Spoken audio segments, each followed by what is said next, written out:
Hey there, my friend. Have you ever found yourself talking to someone you're attracted to, but then suddenly feel like you're out of your depth?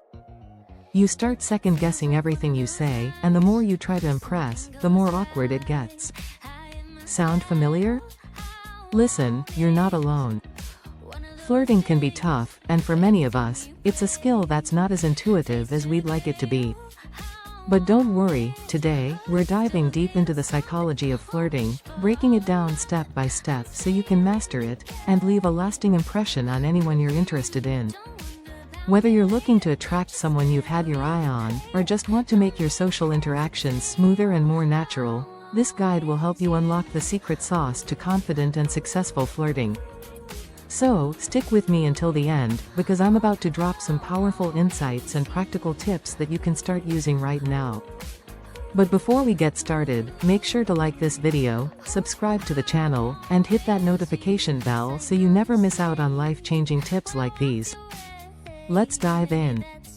Why flirting is so hard, and how to overcome it. Alright, before we get into the good stuff, let's talk about the core reason why flirting feels so difficult in the first place. Most of us feel self-conscious or nervous when we're flirting because we're afraid of rejection. And let's face it, nobody enjoys feeling embarrassed or awkward, especially when you're putting yourself out there.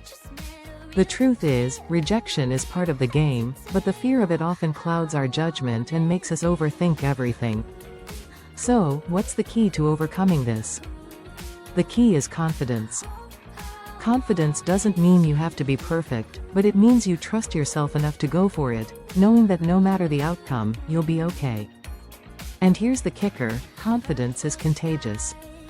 When you exude confidence, people are naturally drawn to you, because it signals that you're secure in who you are. Now, here's where the psychology of flirting comes into play. 1. Eye contact. The secret to instant attraction. Okay, let's kick things off with one of the most powerful tools in flirting, eye contact. Now, you might be thinking, what's so special about staring into someone's eyes? Well, my friend, eye contact is more than just looking at someone, it's about creating a connection without saying a word. Studies show that when you make prolonged eye contact with someone, it triggers an emotional response in their brain, specifically, a release of dopamine, which is the same chemical released when we feel pleasure. This means that, when used correctly, eye contact can make you appear more attractive, more confident, and more interested in the other person. But here's the catch, you don't want to stare at them like you're a creepy stalker.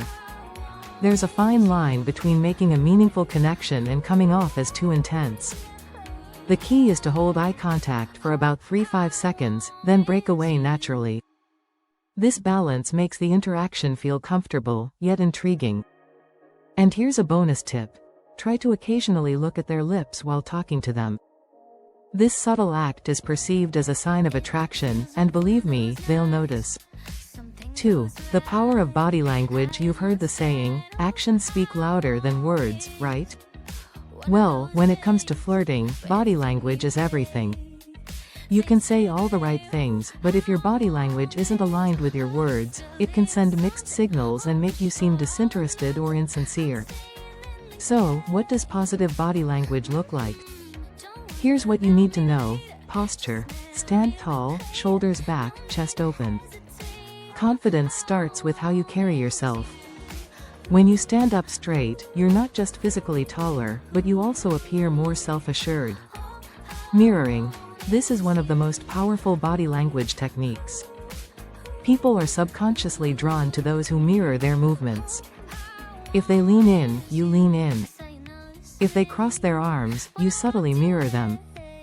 This creates a sense of rapport and comfort. Open gestures.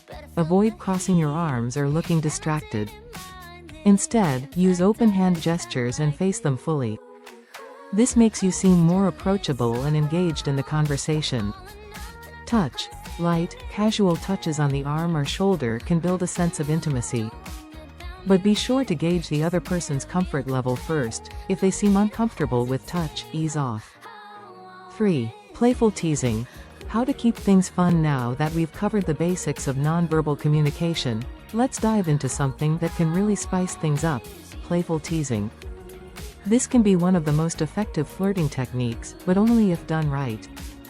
Teasing is an art. It's about being playful, making the other person laugh, and building a sense of lightheartedness between you. However, the key is to avoid being mean-spirited. You don't want to tease them in a way that makes them feel bad about themselves. Keep it fun and light, and always be ready to laugh along with them. For example, if they mention they're terrible at cooking, you could tease them by saying something like, "Oh, so I'll need to bring a fire extinguisher if I ever come over for dinner?" But remember, it's important to balance teasing with genuine compliments. This way, your flirtation comes across as charming and fun, rather than cruel or insecure. 4. Humor. The ultimate attraction magnet. Speaking of teasing, let's talk about humor. Have you ever noticed how people are naturally attracted to someone who can make them laugh? It's not just about telling jokes or cracking funny lines, it's about creating a relaxed, fun atmosphere where both of you can enjoy each other's company. Humor releases endorphins, the brain's feel-good chemicals, and it helps break the ice in awkward situations. When you're funny, in a charming way, you make the other person feel comfortable, and that leads to a stronger connection. Now, I know not everyone considers themselves a comedian, but don't stress. You don't have to be a stand-up comic to make someone smile. Sometimes, it's the little things, a playful observation, a witty comment, or even just laughing at their jokes, that make the difference. Humor is all about timing and delivery. 5. The confidence hack. How to be bold without overdoing it. Alright, I've saved the best for last. If you're really looking to make an unforgettable impression, it's time to get bold. But before you go jumping in head first, let me give you a little confidence hack. Don't be afraid to be a little vulnerable. Here's the deal. Most people are drawn to others who show a bit of vulnerability. It signals that you're authentic, genuine, and comfortable enough to be yourself. And when you're vulnerable in a conversation, it creates a deeper level of connection. For example, don't be afraid to share something personal, like a funny mishap that happened to you recently. Not only does this make you seem more approachable, but it also allows the other person to feel more connected to you, which increases attraction. But here's the secret sauce: be bold in your vulnerability. Don't hold back, go all in and show them the real you. People are more likely to be attracted to someone who is unapologetically themselves, rather than someone who's trying to play it safe. So there you have it, some powerful psychological tactics to help you become a flirting pro. If you want to get someone hooked, start by improving your body language, making eye contact, keeping things playful, and bringing a little humor into the mix. And, of course, always remember the golden rule: confidence is key. But more importantly, remember this: flirting is about making a connection, not just impressing someone. When you approach flirting with authenticity and playfulness, you'll not only attract the right people, but you'll also enjoy the process a whole lot more. So, what's stopping you? Go out there and put these tips into practice. And if you like what you heard, don't forget to like, share, and subscribe for more expert dating advice. Catch you in the next one.